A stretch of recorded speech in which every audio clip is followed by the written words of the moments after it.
It's not exactly a secret at this point, but China is on the brink of collapse. Now, I know you've heard me say that before, but every time I've made that claim, I've also made sure to point out the fact that this is a long process, that it will not happen overnight, that it has been 2 decades in the making, and it probably won't end for another few years either. The reality is there though. The Chinese economy is teetering on a knife edge. It's going to see a total demographic collapse as the result of idiotic communist policy, and its foreign diplomacy is forcing its best customers, the countries which import the most goods from China, to decouple their trade networks as it becomes clear once and for all just how hostile and dangerous the Communist Party really is. The truth is that this collapse started over a year ago. It was ignored by the mainstream media for months because it wasn't important enough to them. It saw a spike of attention as Evergrande defaulted on its debts before disappearing into obscurity again, and finally, it's come rearing its ugly head once more. The country is suffering from a government-led crackdown on some of the most successful companies in the world, a COVID crisis that it can't contend with, and the largest property bubble in the history of the Earth. Now, you might say, why did the collapse stop only to start up again? But the reality is that China's collapse never actually ended. It never slowed down, you just convinced yourself it had. Now, one of the biggest problems with China's economy and business environment right now, and the one which is mostly just ignored by investors eager to try and find the next Alibaba, is the nature of the Communist Party and their tendency to destroy businesses in order to increase their authority. This is, of course, a tale as old as time, but for China, it really took a change of pace towards the end of the 2010s. It started with the biggest fish first, Jack Ma's Ant Group, Alibaba, and Tencent, all some of the biggest, most successful and influential companies in the world, all Chinese, and all on a path to continue to grow seemingly forever, but each of them was attacked needlessly by the Communist Party in a pure attempt to curb their influences. The CCP was watching them grow, and they were terrified by the wealth their owners had created, the data they had access to, and their ability to sway the opinion of the public. They were just deemed too powerful. One of the first signs of this regulatory crackdown came after a seemingly innocent comment made by Jack Ma at an event mentioning offhand how the Chinese financial system could use some improvement. Now, let's be perfectly honest here, what financial system couldn't use some improvement? This is the extent to which the CCP is power hungry, that merely stating something which every person in the world knows to be true is enough to draw the communists' wrath. What followed this innocent comment was the disappearance of one of the wealthiest and most powerful men in the world, and what basically amounted to the seizure of his companies by one of the most authoritarian countries in the world. The CCP had apparently awoken to the risk that billionaires posed to its world order, and it started to strike. Ant Group's IPO was cancelled the weekend before it was due to break the world record for the largest public offering in history, and it would never get close to that point again. Alibaba saw its highest level staff members kicked from their jobs and replaced with Communist Party officials who were determined to ensure their rule continued. Jack Ma disappeared for 3 months. Many people thought he was dead, but in the end, he was merely defanged. Tencent was fined billions of dollars for the gross crime of making too much money. Didi, a ride-hailing app which basically just amounted to China's IP theft of Uber, saw its IPO overshadowed by a merciless attack from the CCP which forced its share price to collapse by 90%, again, for the simple act of choosing to list in a foreign market and not in China. The entire education industry in China was essentially nationalized overnight as profit was outlawed and foreigners were banned from being teachers. Why was this done? Purely so that the Communist Party can ensure that children are being taught what they want them to be taught and not awkward Western ideals like freedom of speech and freedom of thought. Gaotu, a company that was literally providing a public service to people and creating wealth at the same time, saw its share price collapse overnight by a ridiculous 99% because it simply became illegal for the company to make any money. But the CCP doesn't just limit itself to destroying companies, it also insists on destroying lives. Zhao Jinghua was a Chinese fund manager who personally invested money for many Communist Party officials, and he made them very rich. That was until he was found in a hotel room by Chinese government officials in 2017, beaten to death, and then taken out of the hotel in a wheelchair covered in a sheet in an attempt to hide his murder.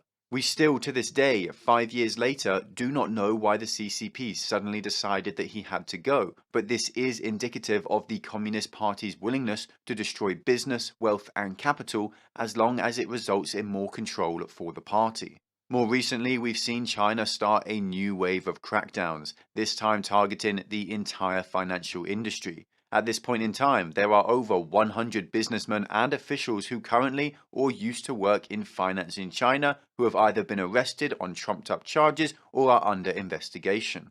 Chan Huyu, who built China Merchants Bank up into the largest retail bank in China, has been placed under investigation, supposedly for a discipline inspection, which has sent the share price of that company crashing down 20% over the course of 1 month and nearly 40% from its all-time highs. The real problem is that there are just so many damn examples of crackdowns by the CCP that destroy wealth and disrupt the flow of capitalism in China that it is literally not possible for me to cover them all here, but the story always follows the same lines. A company does well. It grows and expands and hires people. It creates wealth and distributes it out amongst its owners, employees, and the rest of the country through taxes. But as it grows rich, it also grows powerful. The CCP sees the potential risk that a wealthy billionaire or a successful company might have, and they strike and destroy its prospects, and along with that, they destroy all the wealth that came along. Now, China's problems are not just limited to business or capitalism. No, the country is also plagued by the COVID pandemic, even 2 years after attempts to get things in order. As the rest of the world gets on with their lives and begins the slow march back to normality, China is moving in the opposite direction, resorting to locking down some of the largest cities in the world because it utterly failed when it came to developing a vaccine. As the West saw nearly 100 different attempts to build a vaccine for the COVID virus from numerous different countries and companies, China put all of its hopes on one vaccine known as Sinovac. The only problem is that this vaccine just does not work anymore. Now, to be clear, it just about worked back in 2021, before the virus had mutated enough times to get around the antibodies created, but at this point in time, after we've seen the Alpha, Delta, Omicron and more variants, the Sinovac vaccine has proven itself utterly incapable of actually protecting people, and such is the Communist Party's hubris that it has outright refused to provide its citizens with anything not made and designed in China. Over the past few months, this problem has been brewing. It started off with higher cases and increased deaths across the country, and slowly, bit by bit, it started to overwhelm the entirety of China. The city of Shenzhen, which houses over 14 million people, far more than New York, London or Paris, was put under the strictest lockdown you can imagine, with everyone forced into homes at gunpoint and those who were ill forced into what basically amounts to concentration camps, often left to starve with barely enough food to survive. Then came Shanghai, a city of almost 30 million people, quite literally one of the biggest cities in the world, and it was shut down too. Now we are on the verge of seeing the exact same thing happen to Beijing, the capital of China, with a population of over 20 million people. All of this amounts to lost productivity. Shops that aren't selling goods, factories that aren't producing them, people who aren't making cash, and businesses that are hemorrhaging it. Exports that aren't being loaded onto ships and coal that isn't being mined. The effect of lockdowns is widely known. We've seen it all before and very recently too. The simple fact is that it is devastating for the economy, and there is no magic off button that the Communist Party can press. There is no way to make up for this lost productivity, and there is no way for the Chinese to end this process with any kind of urgency. It usually takes years to develop a vaccine, but under expedited circumstances, it can be done in around about 1 year. The problem is, when you speed the process up, you increase the likelihood of failure and side effects, and China is working all alone here. We just do not know how long it will be until China is able to create a vaccine that actually works and then vaccinate its absolutely massive population of well over 1 billion people. The chances are we're talking about months, not weeks here, maybe even years. Now, I'm sure it won't surprise you to hear that the final and really the largest problem facing the Chinese economy right now is one entirely of their own making. It is, of course, the housing market, the largest asset bubble in the world, and the fact that it is literally crumbling apart as we speak. Now, while investing in real estate isn't unique to China, the way it works over there absolutely is. In the West, in a country like the UK, investors buy a home, a house or a flat in a location that people want to live in. They then rent that property out at market rates to people who want to live in it. Despite the vitriol directed at landlords online these days, there is nothing wrong with this, and it is actually a very efficient system. It allows for investment into the property industry, which increases the supply of housing and enables flexibility for people who require it, as many people have no desire to buy a home and tie themselves down to a single location. In China, though, people who buy apartments usually don't live in them themselves, and they usually don't rent them out either. They just leave them there to sit empty. The reason why people don't rent out their apartments is actually quite simple. They can't rent them out because no one wants to live in them. These apartments are part of what makes up Chinese ghost cities, entire cities in the country which hardly anyone lives in. They have roads and railway stations, apartment blocks and schools, but no people. They have swimming pools that were never filled, pavements that were never paved, and shops that were never occupied. These cities are built by property developers and the local government, but they were never meant to be lived in. They were merely meant to be sold for a profit to an investor who will just let it sit there until they retire in 30 years, at which point they'll sell that apartment on to the next fool in line. Of course, that sounds ridiculous to us, but the Chinese saw this as more as a bump in the road rather than a fundamental flaw. From their point of view, all cities have to start somewhere, and with enough time, these ghost cities would eventually become real ones and their investments would become real as well. The problem with this is that artificial cities don't always work, and the only time they really do is if there is a huge lack of housing already, or if a government artificially creates enough jobs in that city to drive immigration, as has been seen with successful planned cities all over the world. In China, that isn't the case though. There are an estimated 65 million homes, or 20% of the total supply of the entire country, sitting empty. That means that there are enough apartments empty in China to house the entire population of France. The other problem with this, though, is that you actually can't house people in these apartments because, again, they were never designed to have people living them. Now, you might say, oh, that just means they need some love, a lick of paint, and some furniture to fill them out. But no, you literally can't live in them.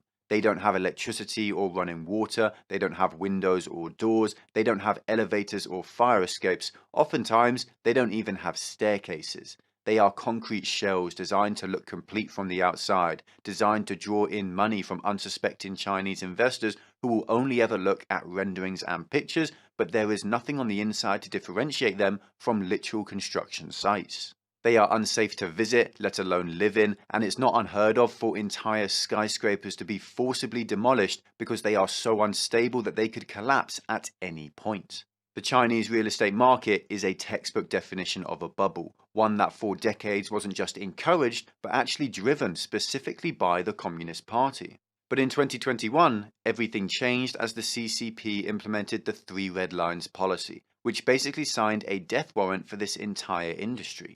Now, the actual details of the policy aren't too important, but what it did in general was put limits on the amount of debt that a company could take out in regards to its assets, profits, and revenues. If a company exceeded those limits, they wouldn't be able to take out any more debt. Now, despite the fact that these rules really weren't particularly stringent at all, pretty much every property developer in China failed to meet the requirements and so could no longer take out new debts. All the problems that we're seeing today actually started when the policy was enacted almost a year ago. It's just taken a long time for them to develop.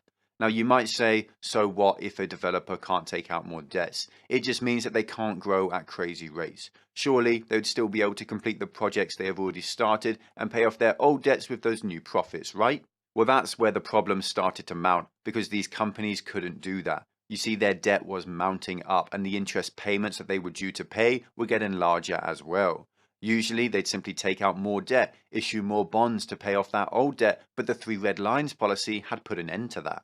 They had to sell their assets to pay off their debts. Now, if there had only been one company in this position, then this probably wouldn't have been a problem. But there was no one else to sell these properties to because every developer found itself in the same situation. They were all in the same boat. They were all strapped for cash. These companies' bond prices started to collapse along with their share prices as the underlying assets that held everything together were suddenly exposed as little more than a Ponzi scheme. The only option that these companies have is to sell the assets that the companies have, their apartments or their developments, but we already know that the other developers can't afford to buy new projects, so that only leaves the average Chinese citizen to buy them up. Again, though, there's a problem with that, because the only reason to buy any of these properties is the idea that they'll be worth more in the future, But when prices start to fall, the number of willing buyers drops off a cliff. If I, a property investor, see every other property investor go bankrupt, I still know that I can sell my property to people who actually want to live in it. But in China, as we've already explained, no one can live in these apartments. The second these properties look like they're not going to keep going up in value, or even worse, go down in value, then demand for them will instantly collapse. When every buyer is an investor just hoping to flip the apartment on to a greater fall, it is so much easier for a small down market to turn into a full-on market rout.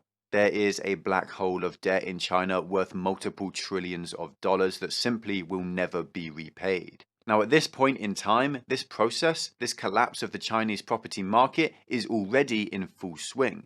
Now, the Communist Party is of course trying to hide this information, publishing figures that are not supported by any independent verifiers and just simply not publishing figures about these ghost cities themselves. But money talks, and some impartial sites have been able to actually track home prices, and it doesn't look good. According to this source, right now home prices in China have fallen by almost 10% compared to just 1 year ago. According to Bloomberg, home prices have been falling every month since about mid-2021. Fitch Ratings is expecting the number of sales in the Chinese property market to fall by 10 to 15% each year, and for prices themselves to fall by 5%. No matter how much propaganda is put out by state-owned media sites like the Global Times, the markets will see through the smoke because they're based on economic realities.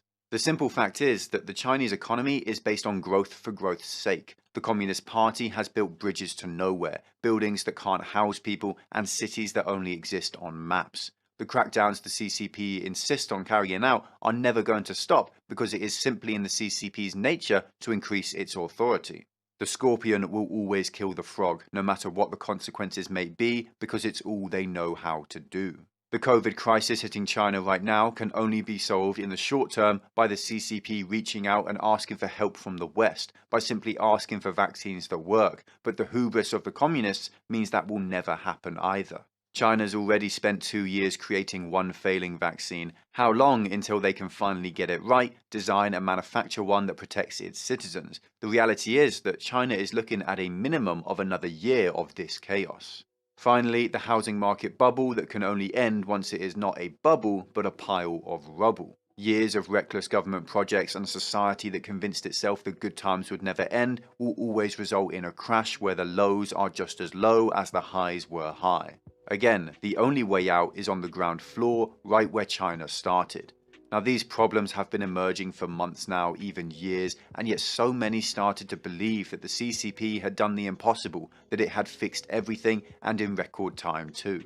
Every day it becomes more and more clear that it's time to pay the piper. The communists just hid their problems, and our journalists got bored of reporting on it. The reality is that China's collapse never ended, it never slowed down. You just convinced yourself it had. If you enjoyed this video, then make sure to like, comment and subscribe to bless the YouTube algorithm. If you want more content like this, then check out our Patreon and join our community of investors. You get access to our Discord, loads of exclusive content like insight into my portfolio and buy and sell alerts for all my own investments.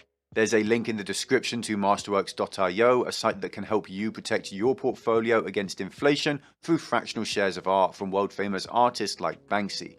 Art has historically proven to be uncorrelated to the markets, so it's a really valuable resource with the markets on the brink. It's completely free to sign up, so make sure to check it out. There's also a link in the description to BlockFi, which will give you up to $250 in free Bitcoin when you use it. You can also get over 7% interest on stablecoins to protect your hard-earned cash from being eaten away by inflation. Thanks for watching, stay stoic.